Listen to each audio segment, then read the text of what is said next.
Casey, thank you so much for joining us again. So, welcome everyone to our third session with the amazing coach Casey Seidenberg. For those of you joining for the first time, Casey is an expert in the mental health and in integrative nutrition through a coaching nonprofit called Human Better. She teaches in high schools across the country, helping teens boost their mental wellness and healthy development, and also working with parents and educators to empower them to work with teens.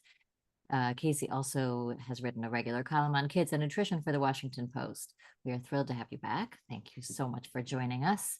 And today we are going to talk about parents and how they can recharge their own batteries. So, as a parent myself of a formerly struggling teen and now struggling young adult, I will tell you I'm the first person, even without struggling teens, even with teens that are not struggling, feeling guilty about focusing on my own time. You're so busy, you're running around, you're working, whatever, it feels selfish. How do you think about parents taking time for themselves? First of all, thank you for having me. I'm so thrilled to be back with you guys. So this is a really common thing that people ask about. And I think, like you just said, when you have a struggling child, the impulse is often just to put everything, every part of your being towards that child to help them get well. And, we start to feel like we have to be uber vigilant, right? On top of every detail, we have to be available every second. We can't give anything to anything else except for our child. And the problem with this, as we know, is that we're human, right? And we have limits, and those limits are real. And, one thing that I think is to note is, and you both probably experienced this, but parents of struggling kids often surprise themselves by how much they're asked to handle and how much they actually do handle. And so, a lot is expected of you as a parent, and you tend to rise to it for your child. Like, you do more and you expand your capacity more than you ever have before. But there are limits to sustaining that volume and that vigilance, and they're just costs to our own lives and our well-being. So, like, ideally, what we want to do as parents and caregivers is, to set ourselves up to handle absolutely as much as we possibly can, because so much is being asked of us, as well as we possibly can. And in coaching lingo, like when I work with teams or executives or individuals, I always call this expanding our capacity, right? We want to expand our capacity as much as we possibly can so that we can show up for our kid and for ourselves as much as possible. And there are really kind of four ways that I see that we can do that. The first is that we literally need to create more time for ourselves, because we need to create all this extra time to support our kid. I mean, we know how much goes into it. You need to research programs. You need to find a therapist. You need to just be available a lot more. You need to be managing so many things. And there's only 24 hours in the day. Right, right. And so, and you probably have a job and you have other children or other responsibilities. But we need to expand the amount of time that we have that we can spend on our child, right? And that we can also spend taking care of ourselves. So I have lots of ideas I can share about that. But the second thing that we also need to do is we need to expand our energy, right? Because we need to actually have all the energy to do all those things that we have to do, right? And there's lots of ways to expand our energy that we can talk about. And then the third way that we can expand our capacity as a parent is we need to pay close attention to what we're saying in our heads about the situation, right? So I'm talking about that negative inner dialogue that we all have. When we spin on all the bad, all the fears, the loss, the regrets, like, we just waste so much of our energy that we could be putting towards helping our child or ourselves. And I know it's impossible not to worry. It's also impossible not to play out every possible scary scenario. And But catastrophize, which I'm really good at. it's human, right? I mean, you both have done it. I've done it. And that's normal. But we want to have reins around it.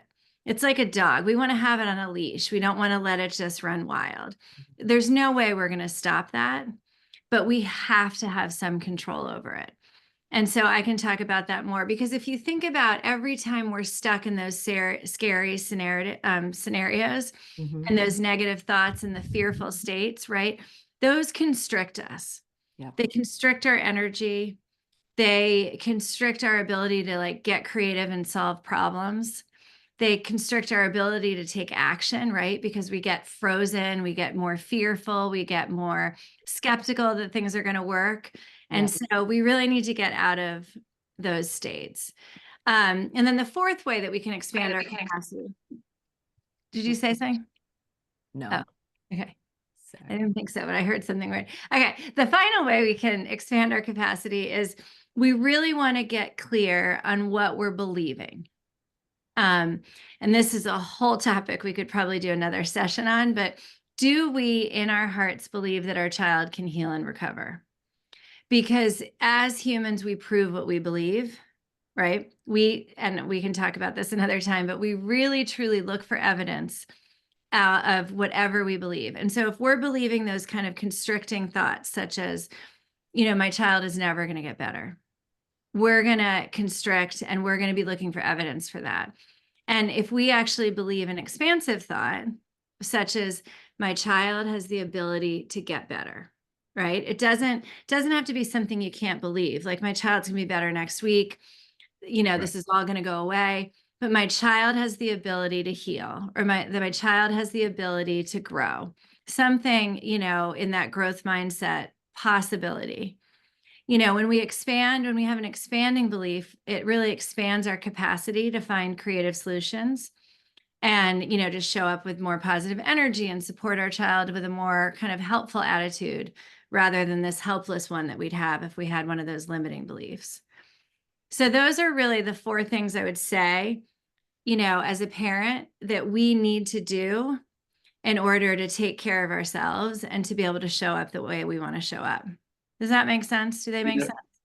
it makes total sense, and it's so interesting. I mean, I've found in my experience, at least, this process was in particularly difficult to like let go of the outcome and Yep.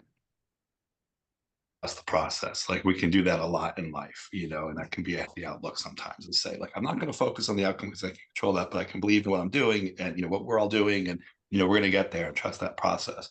But it can be really hard when the outcome is your child's health and well-being. Um, I'd love to like go. I think those are four amazing points. I'd love to go back to the first, sort of start back to the beginning with time, because that's one of the first pressures you feel, and it's doesn't go away, right? I mean, it was only 24 hours, and there's you got all your regular life commitments, which are a lot as a parent. They're overwhelming, sort of de facto as a base level. And then Yeah. when you throw in somebody struggling and you're trying to assess it and you're trying to help and all that kind of stuff, um, I think one of the biggest learnings I had as I went through the process was, the beginning, of course, you just dedicate all your time to that child, all your energy and all your effort. And if this was a short-term thing, your child had the flu or something, right? That's sort of sustainable and helpful. But, found that over time actually was like not only important, but essential that I took care of myself and like, model that in behavior and everything else. But finding the time for that and guilt and all these things that go along with it is really hard. I mean, how do you think about how do we maximize time? How do we create time? How do we make it okay to take time for ourselves, our sibling, the siblings, everything else in life that needs Yeah. attention? It's a great question. I think the first thing we have to do before we can even take care of ourselves is to create this time for it, right? So that's what you're asking. And in Right. order, like, we have to build out some time for us to fit that in, because if we are trying to live the life that we were living before our child started to struggle and we didn't change anything, we're not going to be able to sustain a life like that, right? While we're taking care of a child and we're taking care of ourselves, or, facing ourselves while we're under so much stress. And so the first thing I always say to people is that you need to limit anything unnecessary. This is not the time to add anything extra into your life, but in fact, you actually need to cut as many of your existing, seemingly important, essential responsibilities as you can. And so that could look as big as maybe asking for a temporary decrease in responsibilities at work. Like it really could. It could, maybe you go on disability for a little while. Maybe you ask to work from home an extra day or two, so you're not commuting and you have more flexibility. Maybe you're already hopefully working from home and around your child, but how do you give yourself more time? You definitely want to bow out of volunteer commitments, social, like things that are not necessary, because we need to. And I think what we think as humans is that we have to do so many things. So many things are actually essential. Responding to people's texts, responding to people's emails, showing up at school, whatever it might be. And we really have to pare that down, because we need to create time for what's actually important. And, I think one thing, Jeff, you just said something about this, but this is hopefully not forever. Mhm. And so we have to look at this as what it is, which is a moment of crisis. And how do we adjust to support ourselves and our child and the rest of our family as best as we can? And so we really need to get harsh about slashing things and saying no. You said something about guilt. Saying no is not something to feel guilty about, or it's not a failure. It's really that you're choosing to say yes to something else.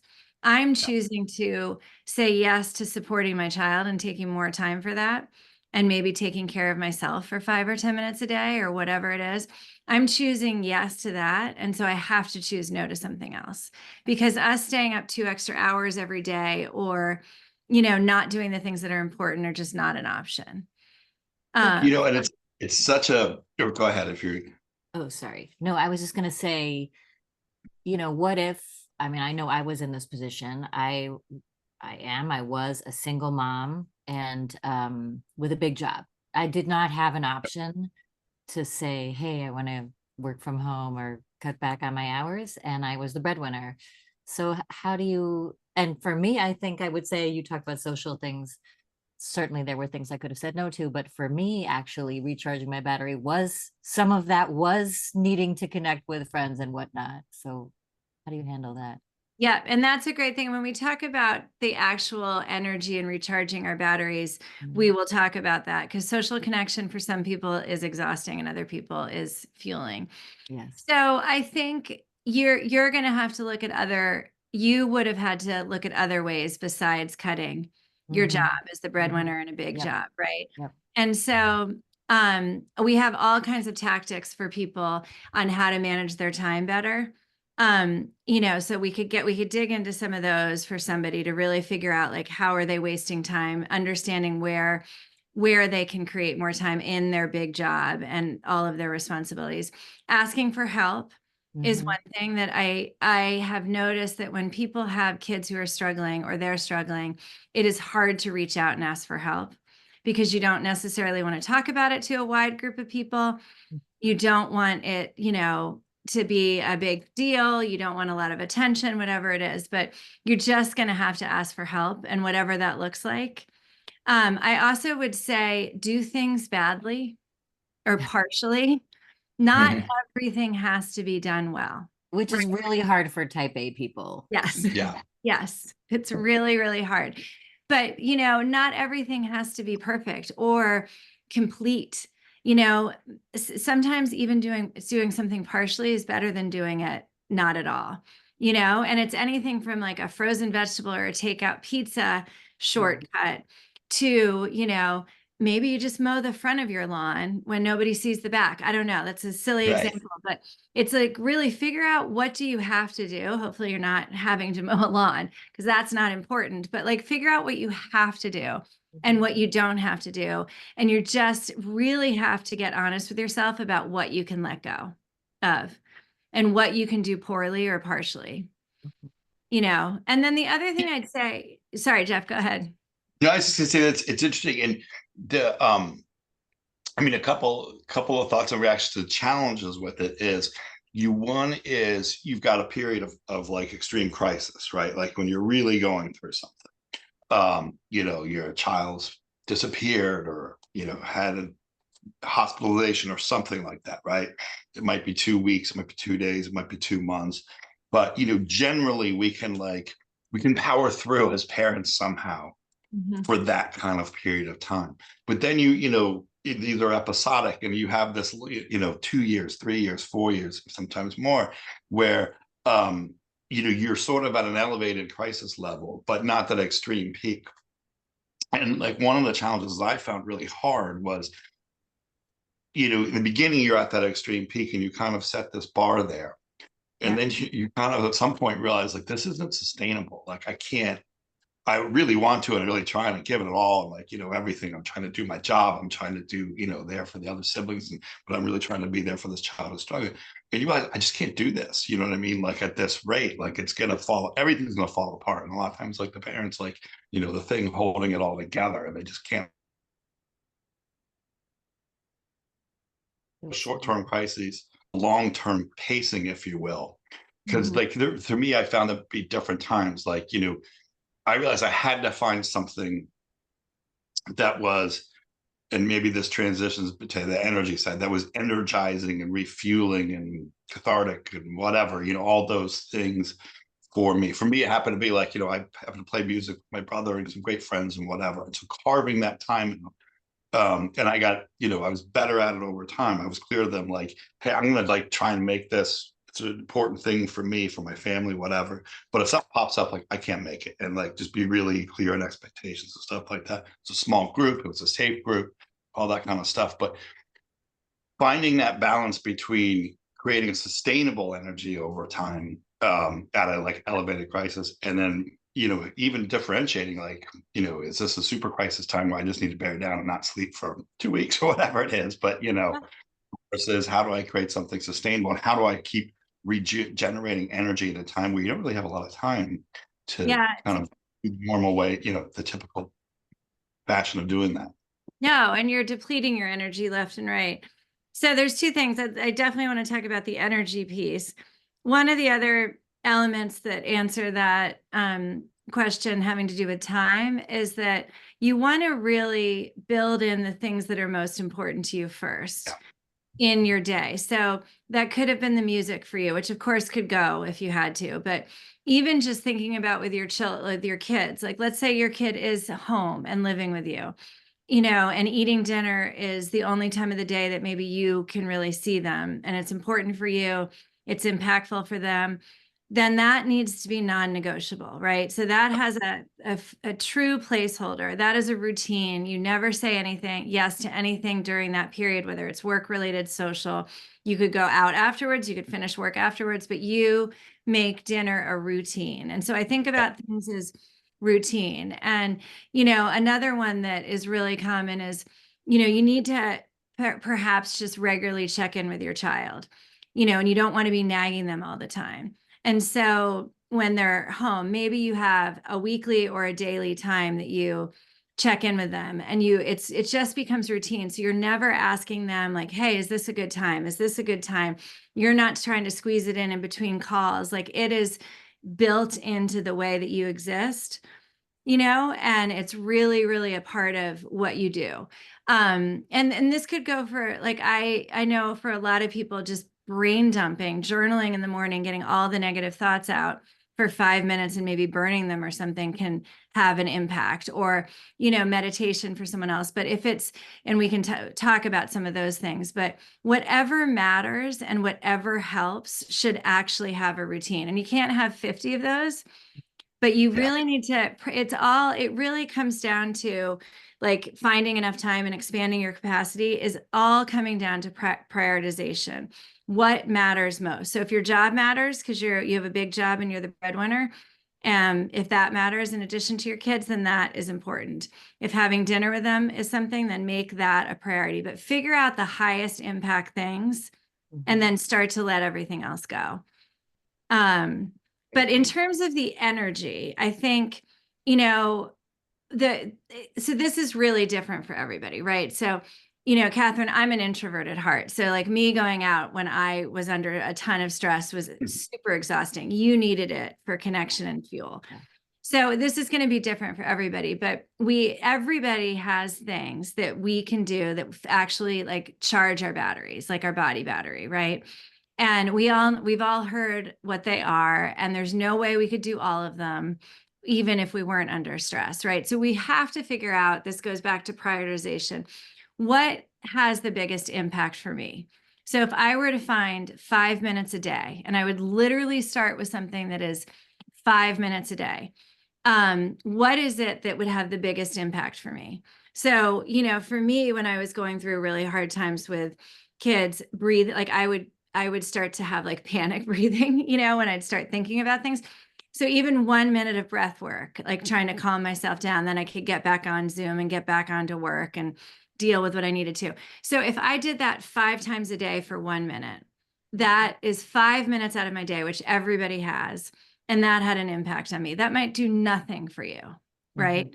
So you really have to figure out what are the things that charge my battery. And then you break them down into the tiniest possible pieces and you start super small. Because if you start breathing every day for a minute, at some point it's going to turn into 2 and it's going to turn into 5, right? Or you start meditating for a minute, or you take a walk around the block, suddenly it's 2 blocks, then maybe it's 3 blocks. You just need to start super small. And this goes back to making it a routine. When something is a routine in your life, you're more likely to do it and it's more likely to expand. And so it's first figuring out like what really is the most impactful thing for you, and then breaking it down into the smallest pieces. And there's some questions that I like to ask people, because a lot of times people will say, I have no idea. I can't even, nothing works right now. Like I absolutely, and it feels like nothing works. So there are a couple questions to ask. I would ask, what do I like to do? Like, where do I actually find some joy, if there is any joy to find right now? Or what do I remember liking and finding joy at, from before? Where do I, or when do I feel calm and peaceful? Where do I get my energy from? And, what's an activity that I can feel a small bit of control in? Like, what makes me feel like I have a little bit of a control? Because that's something that can really help us feel calm. And what am I thankful for in my life? What has given me thanks? And then you have to make those lists and then figure out, okay, what's realistic for my current situation? How can I break that down into the smallest pieces? And then the last 2 things I'd say about that is that you need to be accountable to yourself, right? So we are so vigilant when we have a child struggling about being accountable to everything that they need and that we are supposed to be doing to help them. And then, like we said in the beginning, you just blow anything that matters to you. But there's 2 reasons this is important. Nothing's going to work, right? You're not actually going to charge your battery if you don't do it. And so that, like, if we're really trying to expand our time and expand our energy with the goal of having more energy for our kids and ourselves, we actually have to charge the battery.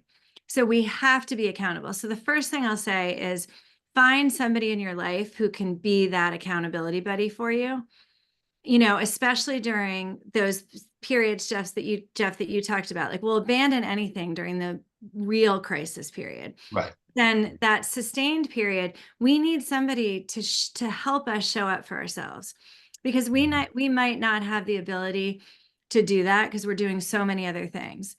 But if you can have that friend who's not going to give you the hall pass and be like, oh my gosh, Catherine, Jeff, you guys had such a rough day, totally skip it today. You want that person that's like, you can do it. 2 minutes, come on, you can do it. Don't miss it, or whatever it is. Because we all need accountability. And so that person who can text you every day, or I have a lot of people who text me every day the things that they have to do, just so they know somebody's watching. And so that accountability buddy doesn't even have to do much, but they have to read it and know that, like, so they're watching. And the other reason that this is so important is that we are modeling 2 things: self-accountability and self-care for our kids. And any child who is in the middle of a crisis or struggling with mental health or anything in that realm, 2 of the most important things that they are likely working on are learning how to be accountable and learning how to care for themselves, right? Be gentler with themselves, show up for themselves, take care of themselves, right? And so if those are 2 of the things that they are likely going to be working on, if they aren't already, and that are probably pretty integral for their journey, then we should be modeling those for them.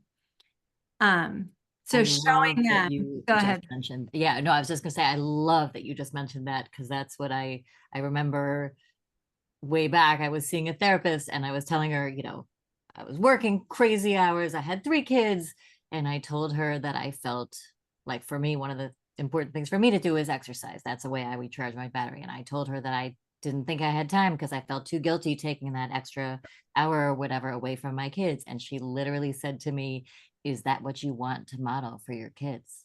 And I was Right. like, "Oh, I never thought about it that way. No." So I think Yeah. that's a really great point. Yeah, it really is. And so for them to see, even for us, and I've talked about this in a different capacity with you guys before, but when they see us human, right? Like, oh my gosh, I don't want to do my meditation, or I don't want to eat healthily today, or whatever it is, but I'm going to do it because I matter. And they see us do that. Like we might not say it that Right. way to them, but whether they see us like checking it off a chart or doing it, like it's really important for them to see that for us, from us. And one thing I'll just quickly add, if Catherine, you had another thought, but Catherine and I both came from sort of basically single parenting. And there's times where, you're just not on the same page with the other parent at all. And that's a whole separate, ball of wax. But one of the things, like, that we ended up doing, not even really kind of in a premeditated fashion, but it worked. It's what changed everything in a lot of ways, is we ended up with on our team kind of like a caseworker who was that person who's just like, I don't really care about all of it between you two as parents, and this or that or whatever. Like, this is what's going to happen. And they were the accountability person. And it removed the accountability person from the struggling parent relationship and all the issues and agendas and whatever that were happening there. And it's what changed everything for us in a lot of ways, simply because it forced us to hold ourselves accountable, not worry about the other, do what we can, et cetera, all that kind of stuff. It removed, I just bring that up because there's a lot of folks, if you have any tensions in a relationship, in a marriage, a partnership, whatever, this is the time they're going to come out. And if it having a third party who was independent of all that and could bring the focus and just, you knew that, like, whatever it was Wednesdays at 2 or something like that. If you haven't done your job, like, she was going to be tough on you. And that was super, super helpful because it removed all the other stuff So from the actually, equation. I'm glad you brought up the couple because I wanted to pivot to that just because we're running low on time. I want to ask you one more question and then Jeff can wrap it up. But let's say you are in a couple, we've all talked about it. You're busy, you're working, you got kids, you have a kid in crisis. It can be really, really hard to remember to take time for the couple. And I would love your thoughts around how you do that. If you're trying to journal and you're trying to meditate and you're trying to, bring home the bacon and make dinner, like, how do you make sure there's time for the couples, keep that relationship healthy? Yeah, it's a great question. And as we all know, having a struggling child is so hard in a marriage, or any relationship. So it is really, really important to do something along the way. And it can be really small. But there are 3 things that I think have huge impact. So the first one is the more that you can get on the same page with your partner, like you can get clear as to how you guys want to parent this and how you want to treat one another through this hard time. The more you're aligned on those things, you will automatically feel more connected, right? Because alignment brings connection. And so way more than going out for a dinner, right? If you guys could sit down and actually say, hey, this is how, even when I'm stressed and I'm angry, I want to show up for you. Or also as parents, this is how we want to handle this. So you're getting as much clarity and alignment throughout the process as you can. You're not going to agree on everything. There's no way, especially with a struggling child, you are not. But the more you can align along the way, the more you're building connection in the marriage or the relationship. The second thing I would say is that if you can ask your partner, if you can figure out what tiny little things you need from them that would make a big difference, and then ask them for those.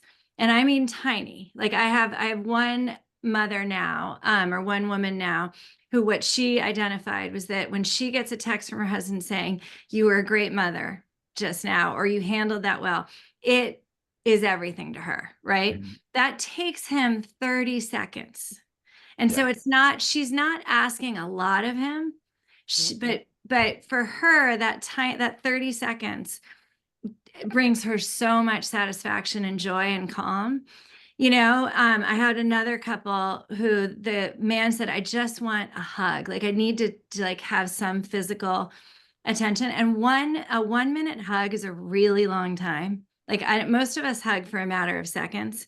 But if you like this husband asked for a 1 minute hug a day, the amount of chemicals that I think have been studied that come out of our bodies after 20 seconds of hugging. But if you think about like that 1 minute hug is not a lot to ask, but it can actually have a great impact on somebody. So the second thing I'll say is just find the tiny little things that will have an impact from your partner that you can ask for.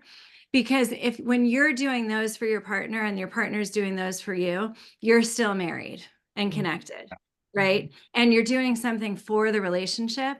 You're not just coexisting and doing something for your child. And I know we're running out of time, but the last thing I would say, which I'd say is super important, is really clarifying each of your departments. And so the idea of if you think about a business, right, there's all these different departments and hopefully they're well run. Like somebody is in charge of accounting or marketing or sales or whatever it is. But a relationship has departments too. And these are the responsibilities that couples share that need to be managed well, or everything deteriorates, including the relationship. And it's really one of those things that can harm. They seem silly, but they can really harm a relationship. And it's things like within to keep the house or the family running, like finances, meal planning, home maintenance. It could also mean things that keep the family thriving, right? Joy, fun, laughter. Like somebody needs to be in charge of making sure there's some of that.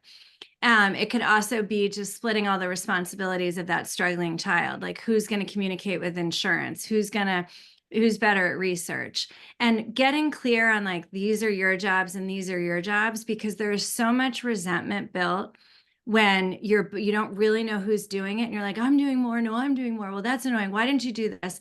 Right. That can literally be the crack of it all when it doesn't have to be. And so it really is important to get clear on the division of labor in the departments. That is so helpful. Well, And I know we have to wrap up, but I just want to piggyback on one other, like, are you a believer in sort of what you refer to as the bigger stuff, like date night or, leaving the kids with the parents for a weekend and trying to get away? Like, because I see a lot of couples, like eventually the kids leave and then, you have each other. And if you're not connected, that can be challenging. Yeah, I'm 100% in support of that.